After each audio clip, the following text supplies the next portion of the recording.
I would now like to invite Father Peter Huang to speak on specifics of the issues related to human rights in Vietnam. And please put your hands together for Father Peter. Sorry, Father Huang, I noticed that there's a lot of MPs here, and this cannot be gone unnoticed.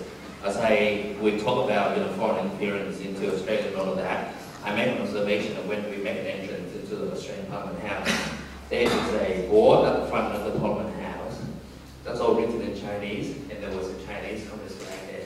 And I think that says a lot to us when we come to a parliament. That's actually the house of the people. I think that we as MPs should reconsider that. Good afternoon, everyone. And before I begin, I would like to acknowledge and appreciate the presence of ministers on both sides of the government, both sides of the parliament, the government, and the shadow ministry. The presence of community leaders, religious leaders, media representatives, and everyone who has made an effort to be here to support our cause. So my part this afternoon is to cite the areas in which the Vietnamese Communist government abused human rights, and also cases, some of which I will cite, some of which we'll look at on the screen. So the Social Republic of Vietnam is an authoritarian state ruled by one single party, the Communist Party of Vietnam.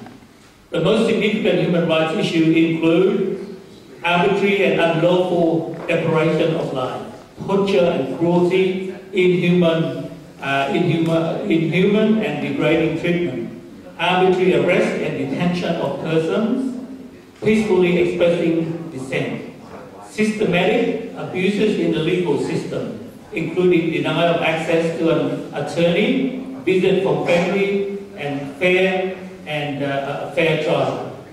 Government interference with privacy, family, home, movement, religion, including censorship of the press, the restriction on internet freedom, corruption, domestic violence, limits on workers' rights to form and join independent unions.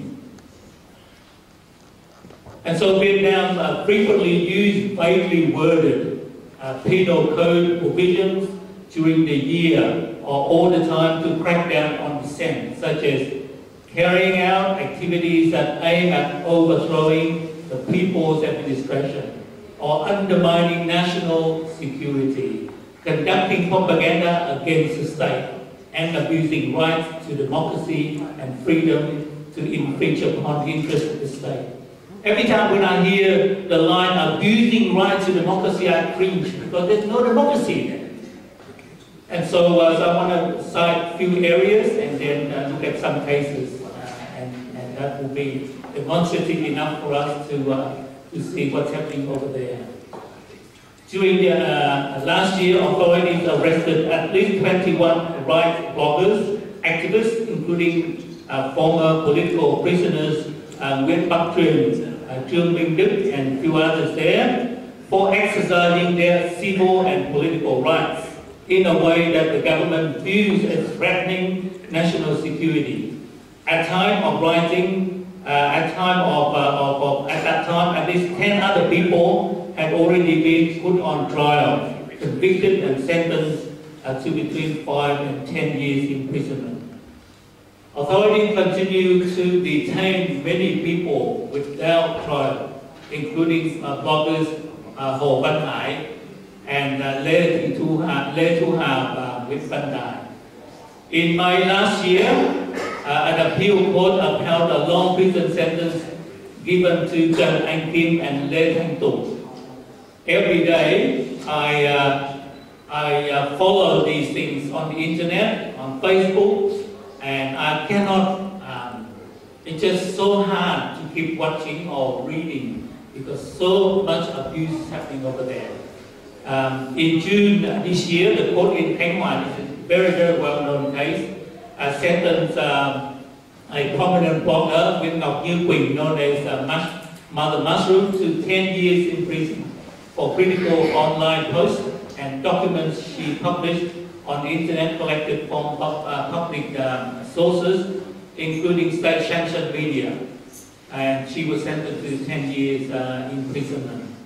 Physical assaults against human rights activists occur frequently. In June last year, Human Rights Watch published a report highlighting 36 incidents in which men in civilian clothes beat activists between 2015 and last year, often resulting in serious injuries, attacks by thugs on rights campaigners that took place in many regions and provinces, sometimes in the presence of uniformed police standing there who did nothing.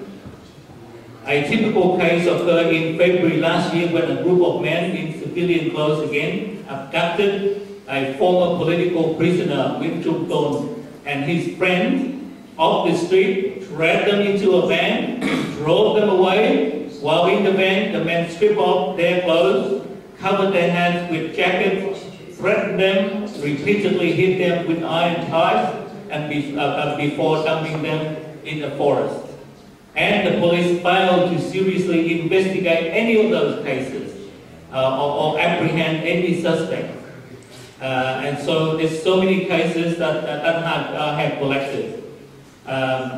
Restriction on freedom of assembly. Vietnam prohibits the establishment or operation of independent political parties, labor unions, human rights organizations. Authorities require approval for public gatherings, refuse permission for meetings, marches, or public assemblies that deem to be politically unacceptable. So I'm going to show a video here to see, for us to see that some cases are quite terrible that I have viewed, and so my response to that is just to put that together and to present it to you so that we can form our assessment or judgment of it and respond.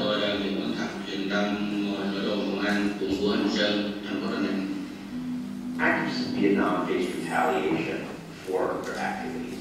And in recent years, we've seen a rise in the number of people who are being physically attacked by groups of thugs who appear to work in connivance with the police. The sort of activists that are being attacked include land rights activists, people who are environmental activists, people who are religious freedom activists. It's a wide gamut. One should remember that this is a one-party state where expression and activities are controlled by the government, and the internet provides the only outlet for activists to be able to say what's happening, to describe the injuries they've done, and to demand that the international community pressure Vietnam to stop the attacks.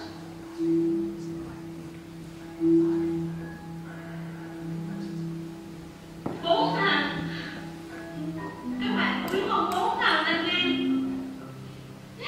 bố thằng như con trâu. Nên chậm xe lại, nắm cổ mình, quăng xuống đất, đánh vô mặt, đánh thành bất tỉnh.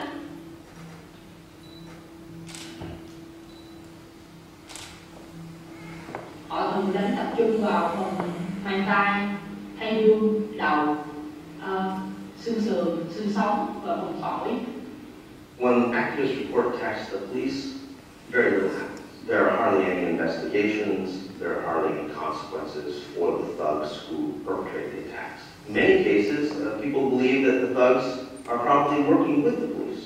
In fact, what we've seen is when attacks take place where officials are nearby or are actually present, after the attackers are finished, the people who get arrested are the victims, the activists, who then get detained, taken in for interrogation. In some cases, they're charged with crimes as well.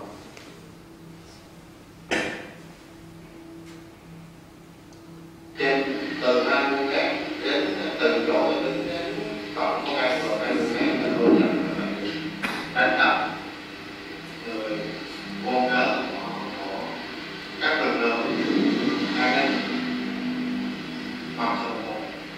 Several years ago, Vietnam realized that their human rights record was being judged on the basis of the number of arrests and the number of political prisoners. They realized that they were being targeted by the international community based on that assessment, based on numbers.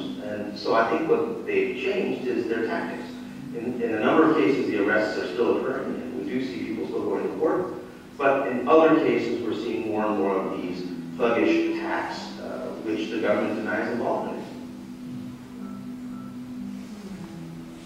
So that I follow these things almost every day, reading articles, and it's getting worse and worse. And so I was asked just to present some cases today, and there are other areas like land ownership and compensation. So land confiscation over there takes place almost every week. And the confiscation that displaces local people without providing adequate compensation is one of the biggest problems in Vietnam at the moment because of money. So that's why business and overseas or Australian investors must know this.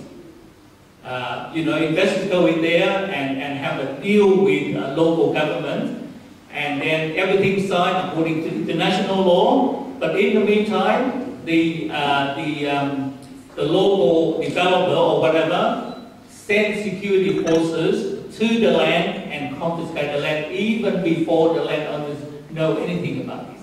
And I just say, this is land of the government and we need it for security purposes, whatever. This happens very regularly. So disputes over land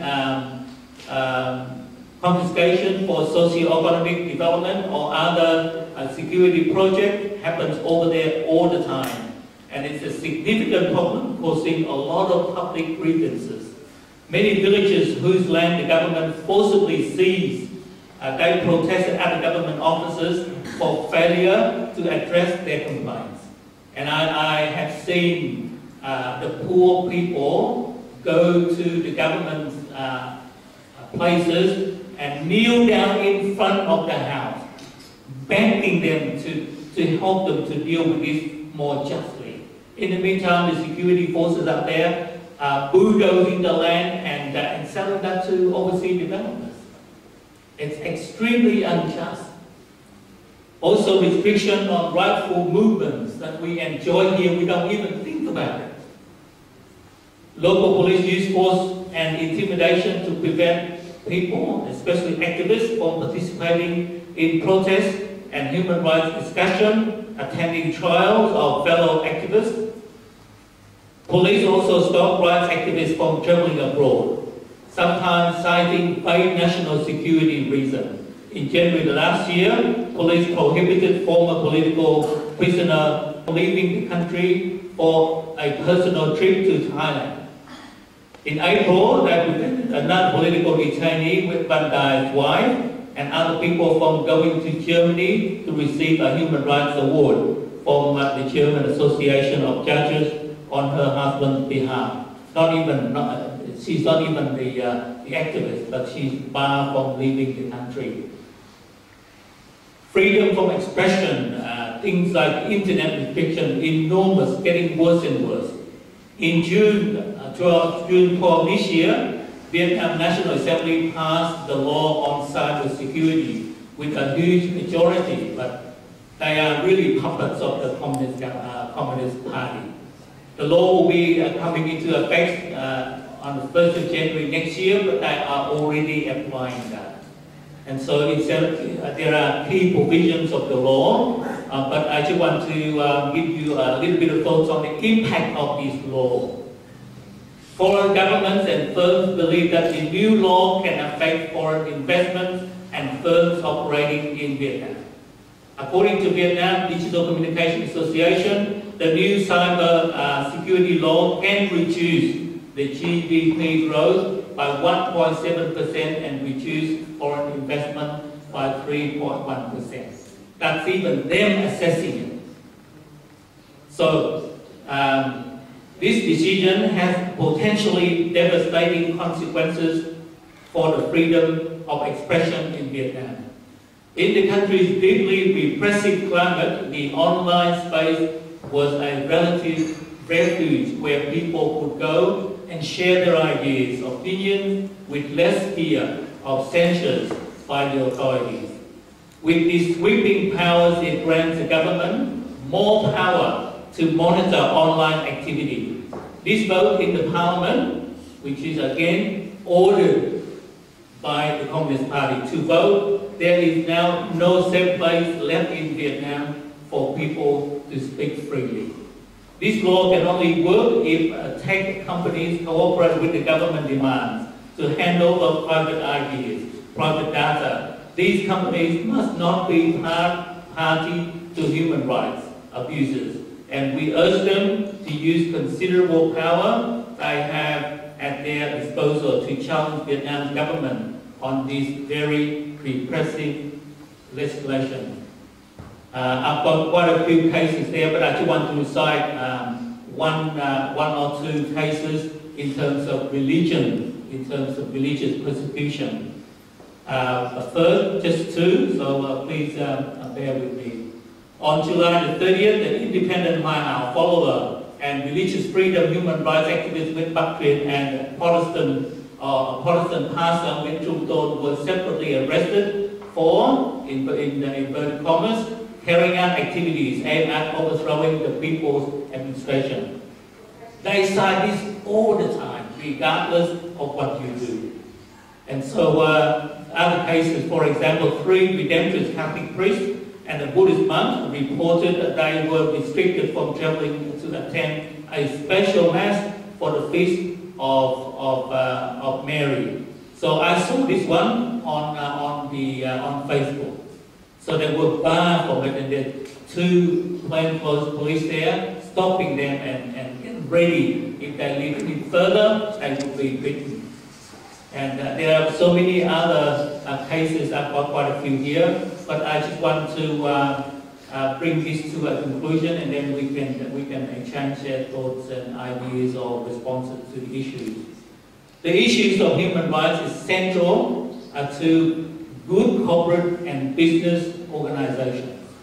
So I'd like to bring this out to you, ministers, and certainly I hope the Australian investors, businesses can hear this. It will be really great. So human rights is central to good corporate and business organizations. Many companies actually find strength in their human rights records. Others suffer the consequences of ignoring this vital part of corporate life. As we know, today human rights is a key performance indicator for cooperation all over the world. Now ultimately, who are the people working for companies and corporate business?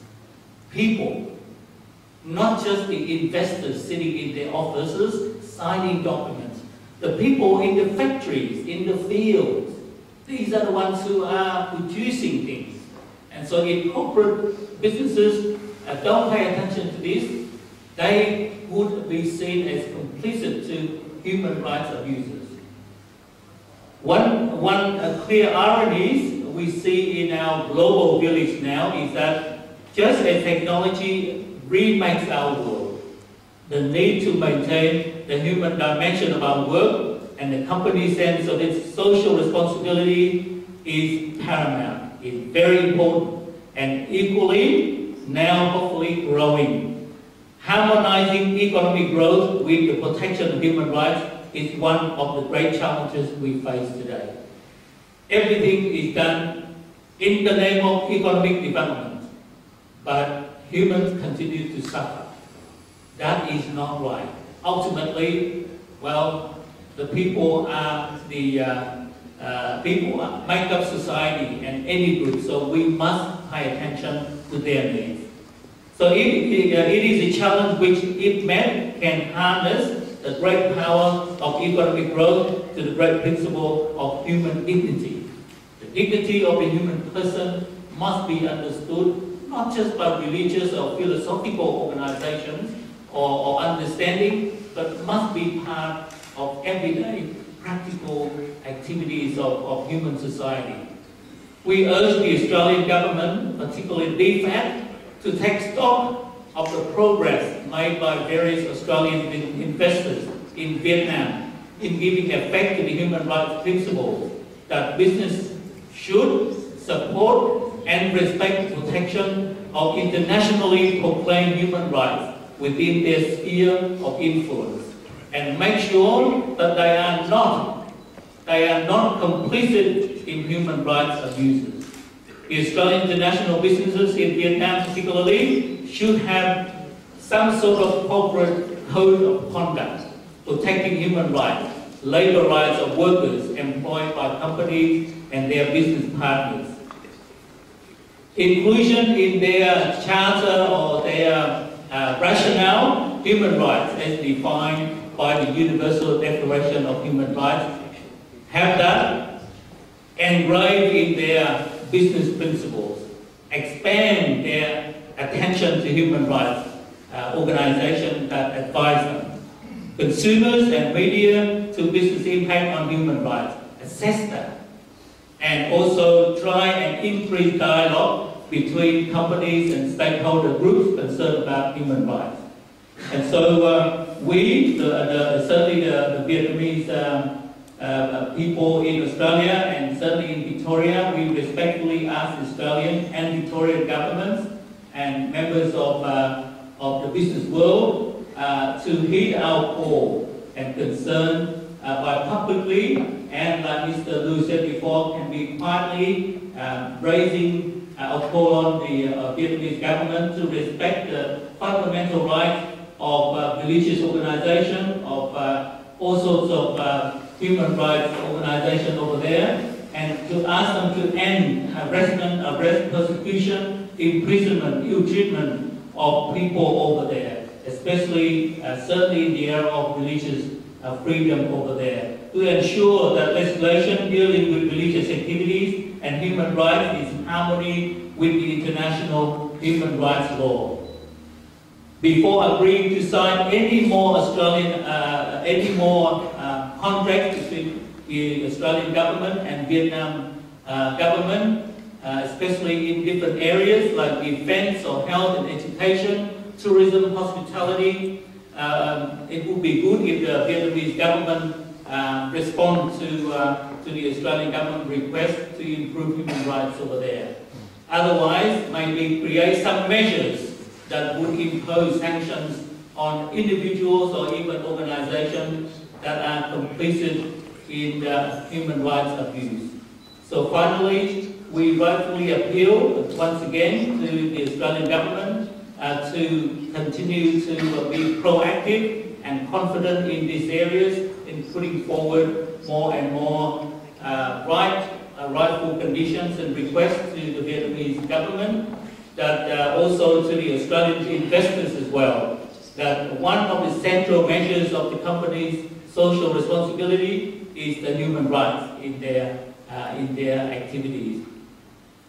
And while most companies recognize that the moral imperative to operate consistent with human rights principles, recognition is growing, that we ask them to grow the respect for human rights in their activities in Vietnam, and also for as they do it, I'm sure that the business performance will be improved.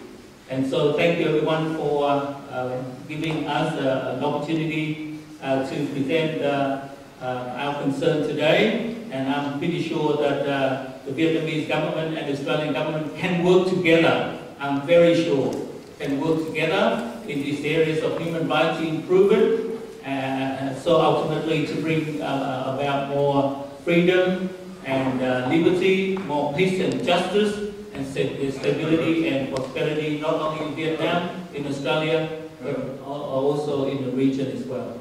Thank you for your attention.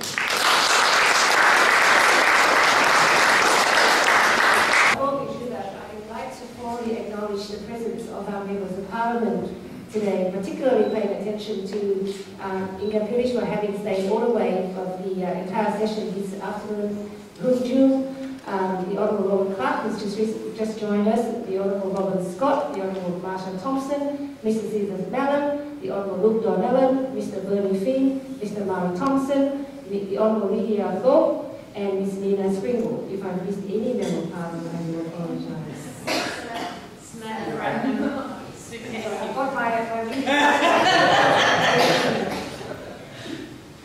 Thank you.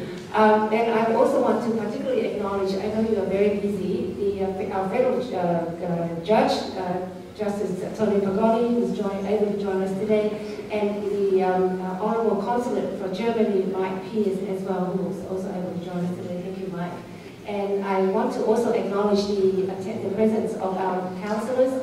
Our councillors Yuen Anh Pham from Greenbank Council, the Mayor of Syria, Councillor Daniel Nguyen, and Councillor Johan Chia from Dandenong, and from Maribyrnong Council, Councillor Martin Zakharov. Thank you for attending our very important session today, and of course each and every one of you for making the time. Do we have any questions so far? Peter Huang? No, you already asked a question for me. Inga, special mention. She's our member of parliament. We've elected her up here, so she is entitled. Oh, no.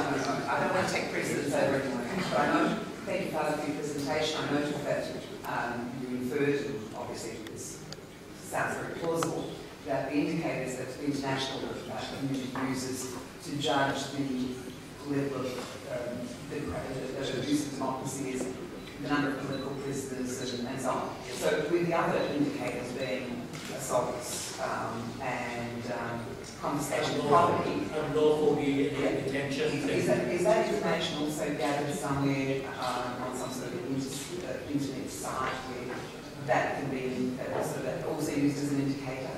Yes, certainly there's a lot on the internet, and as you know, as I said, that the new cyber law security is coming in, and so people are now thinking that by the beginning of next year they won't be able to upload anymore. So now they're trying to collect that and upload that onto Facebook or internet. But human rights are very active over there, and they constantly collect these things and pass them across the numbers, or just in terms of numbers? Yes, that's right. And also people from here and from other countries visit Vietnam, and they come back and they saw it themselves. So open, blatant human rights abuses happen regularly over there. And as I said last time when we had the briefing here, and also in the federal governments as well, you know, what's his name, Phil Robertson there said that the government changing the tactics now, so they would not have uniformed police doing it because it's bad. So they have thugs, and these are the prisoners, and so they get paid and do this. So no mercy on people, as recently as the protest that happened a few weeks ago. So it's very dire. Yeah. There is indeed a new release that just came out this morning from Phil Robertson, Deputy Director for Human Rights Watch in Asia, and he specifically mentioned the tactic that you've been referring to on Phát Jam, one of the female campaigners on the very issues. And it's happening on the ground each and every day with thugs. It's very hard for us to be able to decipher because we don't know who they are. They are just maybe like normal human, ordinary citizens like us. I'll take the question from Mr. Johan Chia, Mayor of the Dandenong Council. Thank you, Viv. My name is Councillor Johan Chia, Mayor Security of Dandenong. I just wanted to make sure to know that in Vietnam, are there any opposition party at the moment? I know that Vietnam is a communist regime, but I just wanted to make sure that Vietnam has any opposition party as well or no.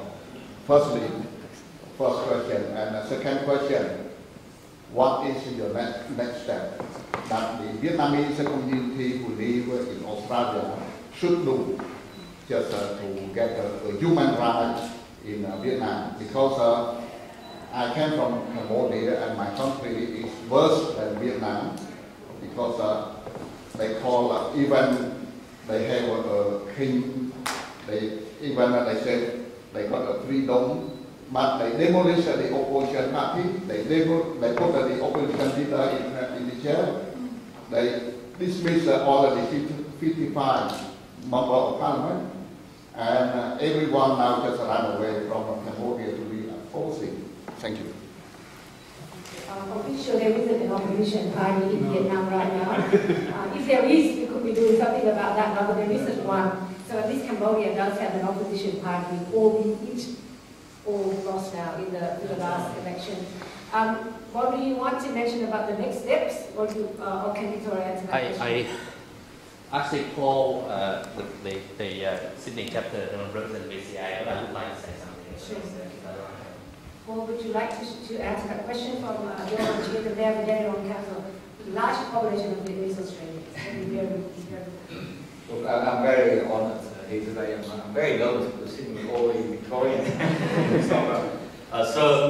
VCA firstly continue and always working with DFAT, and we have lobbying rigorously. We have a meeting with DFAT last month, and we raised concerns of after 15 years of human rights dialogue, it failed badly. Give you an example. 15th of May, Hun Sen and Sung Phúc came over for ASEAN Summit. After they signed the strategic partnership, they came back to Vietnam. 6 prisoners, prisoner of conscience, have been imprisoned for 66 years. Unbelievable record. So what we're doing is we are working very hard with all the members of parliament, both sides of politics, and we have a parliamentary briefing as our Federal President said. 19th of September, we have parliamentary briefing, and we already have an appointment with the Foreign Minister, the Honourable Julie Bishop, on that day to at her private office. We will present our case, and we would obviously we want to share the view with Mr. Quang Liu, is that reviewing soft power. Every year, we donate to Vietnam $85 million. In that respect, we have a better and stronger position to demand Vietnam on human rights record. One more point. Mr. Quang Liu said, 2009 to now, comprehensive partnership, enhanced comprehensive partnership, and announced strategy. Look at what happened. Conversion of all the national defense, security, all that so good. Education, however, diversion of human rights, very bad. So BCA working very hard on that.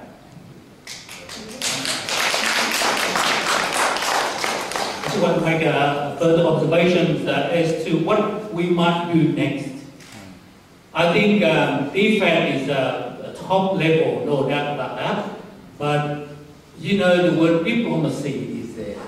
So they always have diplomacy there. That means they will not strongly or, you know, we politicians, I know politicians in here, but, you know, when you are sitting in front, when you are dialoguing with another country, you have to be very careful. You have to be diplomatic. So, that can be difficult for the Australian government to continuously, strongly raise human rights. So that's understandable. If they can do that, that's great. However, I think that the area that we need to explore and work in is the business community. Because especially those companies or businesses that are actually working in Vietnam, investing in Vietnam, they need to hear these things. So that they sit down with their counterparts over there and say, we cannot sign this if it's going to hurt people a lot. As we all know that over there, developers over there, they take the money, they confiscate the land, and they share the money among themselves.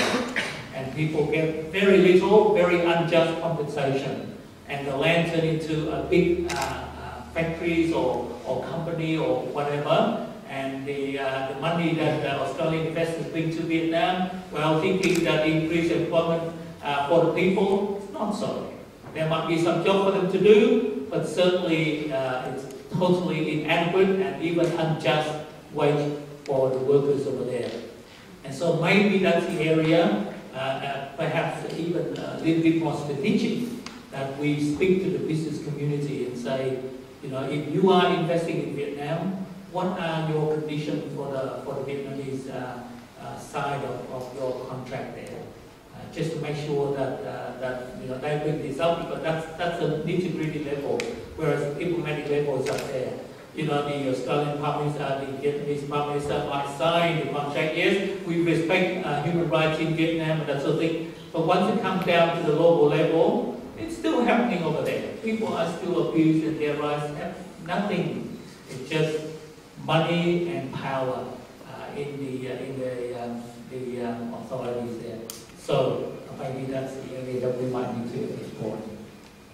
Thank you, Father Bill, for your wonderful speech. We will have a bit of time to mingle and ask more questions. We'll take one from Jack. Thank you. Before we conclude. Before we conclude, we will ask Paul, representing the Vietnamese community in Australia, to have the concluding remarks, and then we'll have some time for a mingle. We also have here a representative from the Home Affairs Department, so I'm sure you've taken plenty of notice. And Herschel Business, yeah, you're taking notes, yeah, Herschel on the business side, rules and conditions. Jack, you have a question. Thank you very much. So we have a question about whether or not there's an opposition party in Vietnam. In terms of the government itself, if you look at some of the other dictatorships within the Asian region, for example, North Korea, we see that there's relatively often some factional fighting. In China, we don't really have that. Xi Jinping has a stronghold. What is it like with the Vietnamese government? Is there factionalism? Is there a fairly, at least from their point of view, strong and steady plan for the future? Are we likely to see any infighting? And how might that affect the mission to further advance the cause of human rights within the country?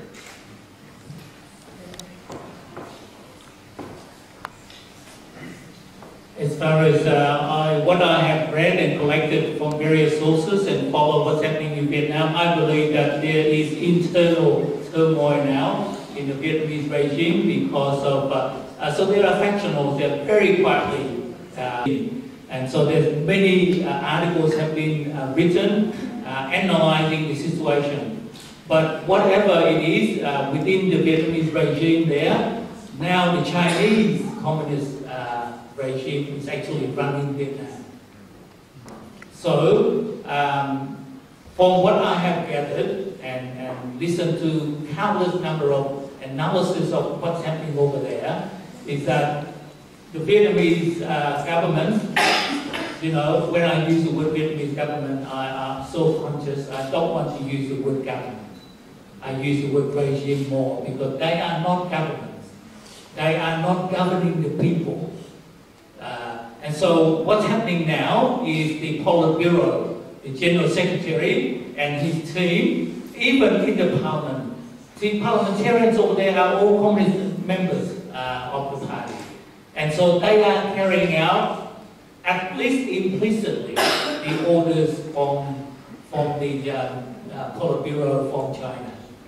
Because they have signed so many things, even they praise Chinese Communist government, and all sorts of things that they kowtow to the Chinese communists. And so even though some of the members of the Vietnamese Communist Party might not agree with it, but they just have to follow. And therefore that creates a lot of undercurrent, undermining and turmoil in the government, among the Vietnamese Communist Party over there. So in a sense that we hope that this will explode one day and things will happen and hopefully the regime will be wiped out and democracy will be brought in. It's a very faint hope, but at least there's something there. And so there's no opposition and there are factions within the Communist Party now. And as I said, a lot of analysis saying that the Politburo want to hang on to power, and in order to do that is to persecute and crack down on all dissent, and also to carry out the orders from the Chinese to get more power from over there. Within the regime, some people disagree with that, but really they can't do much apart from carrying out the dissent orders. And so, so it's very complicated over there.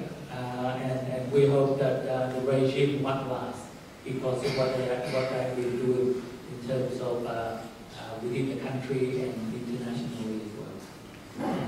So we'll take one more question there from Anna, and then we will conclude with Anna. You say that the main population is sector Vietnam and South Vietnam. So beyond, signing an agreement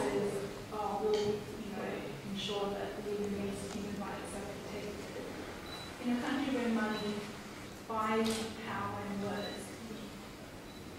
Beyond the leaders, what can be done to ensure that human rights on the I think naturally is to raise awareness, because business community, their first objective is to make money. So no doubt that's part of their rationale, and that's perfectly right. However, maybe things might need to give them some at first philosophical understanding of business perhaps, and then bring in the issues of human rights, because when you are sitting on the Jetstar flight or Qantas flight, they give you little envelopes to put some spare coins in to help poor people in Vietnam or in Cambodia or even some parts of Australia. People do that. I do that, and I said, okay, Jetstar or Qantas, this is a business organization. Their aim is to make money, but they still care for people because the ethical understanding is stronger than other companies. Can we raise the ethical standard to the point that they also think about other people in need as well? Because even that, it still raises their revenue. Because if they supported these poorer people, then other people say, wow, wait, a Virgin might not do this, and a Virgin does not do this, Jetstar does. I want to support Jetstar. Because they care for poor people, poor children in other parts of the world. So I want to fund with Jetstar, because they will use some of their profits to support that. So I think with the business world or community, we can raise this issue with them. And so you might not take it on straight away, but we would like you to be aware of that. And if your business move into this a little bit more, we will promote your business. We will give good name to your business in Australia, and therefore they will get free publicity and people might buy their products more. That's just fair. So if they can do this, it's great. Because as I said, at the diplomatic level, they will raise it at the meeting. It will succeed. But where the people work, where the corporate business people, the two counterparts sitting down, sign the contract, that's where it affects. That's where it counts. So I think the business community is the area we need to venture in. We need to work with them. I think it will work faster than defense. With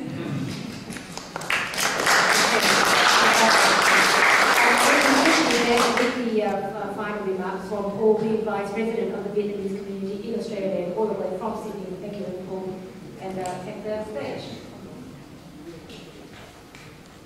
Members of Parliament, Councillors, Mayor, ladies and gentlemen.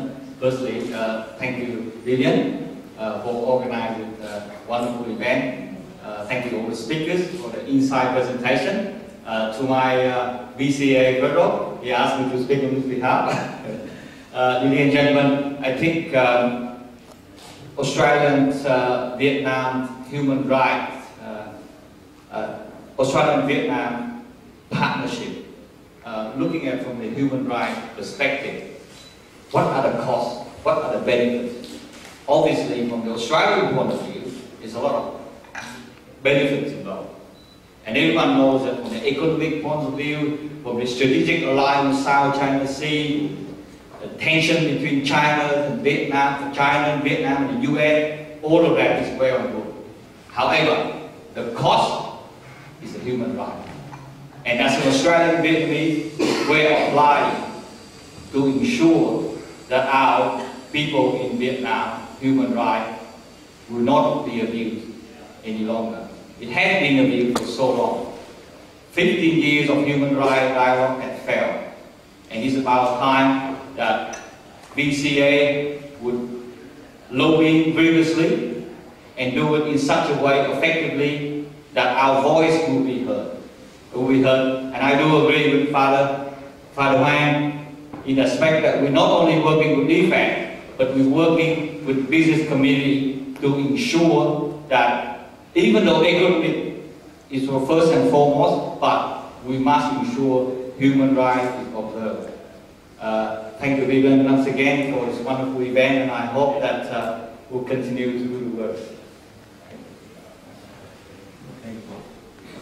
Thank you, Paul, from Sydney, and Hayes from Sydney to be here with us today. Can I acknowledge the religious leaders who are from the Vietnamese community, from Catholic, from Catholic faith, and also from Buddhist as well. Please put your hands together to I also acknowledge the support, absolutely, congratulations Victoria for organising such a wonderful event. The support from MPs, from the parliamentarians, from all sides of the parties, okay? And this is absolutely what I make clear. Look, we are from the Vietnamese community. We identify that there's a huge human rights issue from Vietnam. Okay, we are being community leaders, we can make mistakes here and there, okay? But we are genuinely here seeking the supports. They are the people, our brothers and sisters from Vietnam are being murdered and being abused by the regime. So we are seeking for your support. And that support, we know that the regimes are abusing people over there. If you can support us to call, to write letter, if you let this information be informative to you, write letter in your capacity, personal capacity, to the Vietnamese official, asking them to release the prisoner, the political prisoner, immediately. See what that response is. Why is it that 6 people were sentenced to 66 years? Is that a reasonable, just in a democratic country? Which Vietnam, mind you, is a strategic partnership with Vietnam, need to adhere to the international law as well. So I think support us by doing that. Support us by actually calling on the Australian Parliament, Federal Parliament, to adopt the Magnitsky law. Because we know one day this human rights abuser from Vietnam is going to use Australia as a safe haven place for them to settle. So if we can pass that law, adopt that law in the Federal Parliament House, I think we will expose this human rights abuser. And I think that will have an impact on Vietnam. So, ladies and gentlemen, we want you to support us, definitely, not just in Victoria. If you think that you can support whichever party that you are from the veterans, from the foreign dignitaries, you want to support us, please support us, not just in this state, in your own country, in your own state, and also in the Federal Parliament as well. What will happen on the 19th is we are going to have a briefing. This briefing here will be the mobilization of leaders of the Vietnamese community and also religious leaders from the Vietnamese community from all states as well. So it's going to be a large gathering there that will be supported by the government and the opposition as well, and all sides of the party as well. So we hope that you are there to support us. And definitely, our Vietnamese media will thank you immensely through our Vietnamese media after every session anyway.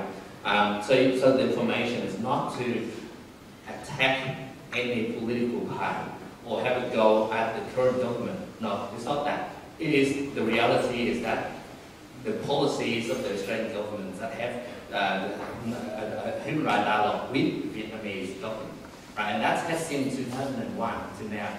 And we identify that there's a lot of money being used on that, and it's not effective. It's actually going backwards. Yes, there are some other benefits. Okay, Vietnam now today want to express being UTO, for example, want to be part of the international community, for example. But that being there is actually, in my view, is being sugar-coated so that they can do the human rights abusing in Vietnam to our people. So there are a lot of our brothers and sisters being murdered. Mr. Nguyễn Hữu Tấn, he is just a normal Buddhist follower. And he was murdered, after being summoned into a local police station. They reported back to the family and said, no, he suicide by a letter opened.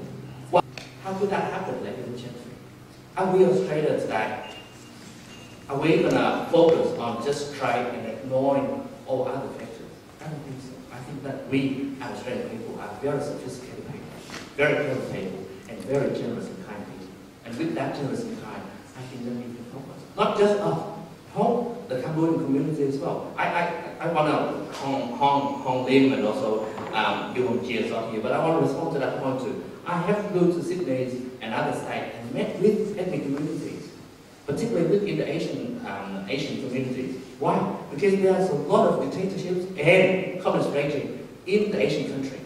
And they were in supporting of supporting the monastic law to be passed in Australia. And they want to form a work group together.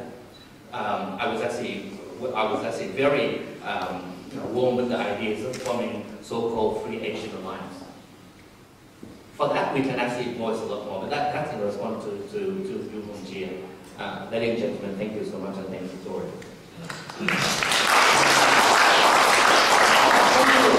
Final thanks to our speakers, Mr. Guang Lu and Father Phêrô. And thank you to each and every one of you for being here today. We have tea and coffee, courtesy of the Victorian parliamentarians at $8.50 per head.